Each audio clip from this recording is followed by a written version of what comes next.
Si Isabel ay girlfriend ko. Oo.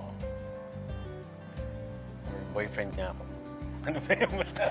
Sa unang pagkakataon, kinumpirma sa publiko ni John Lloyd Cruz ang totoong status nila ni Isabel Santos. Nagpahayag ng prangka ang aktor tungkol sa relasyon nila ni Isabel sa kanyang Fast Talk with Boy Abunda episode kamakailan. Si Isabel ay girlfriend ko, oo. Boyfriend niya ako, masayang sabi niya.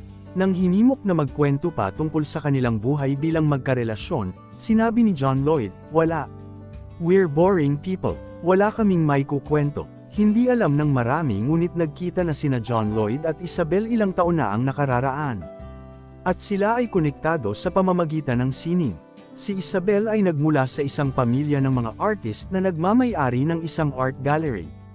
Gallery nila yung una kong pinasok na gallery. At the time na bago pa lang akong tumigil with ABS, napadpad ako sa pag-e-explore ng art circle. So, sila yung mga una kong nakilala. Ayon, matagal na kaming magkakilala. We were talking before but hindi nag-evolve into something ideal for us at the time.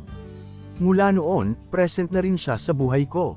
Pagkukwento ni John Lloyd, sa pagsagot kung may ambag si Isabel sa kanyang newfound realizations tungkol sa kasal, kinumpirma ni John Lloyd, yeah. She's very elemental sa mga ganyang bagay sa kung paano namomold yung kung ano yung lumalabas sa bibig ko. Kung ano yung nabubuo sa isip ko. Syempre yung consideration lagi for the two of us, especially para sa kanya, laging nandun.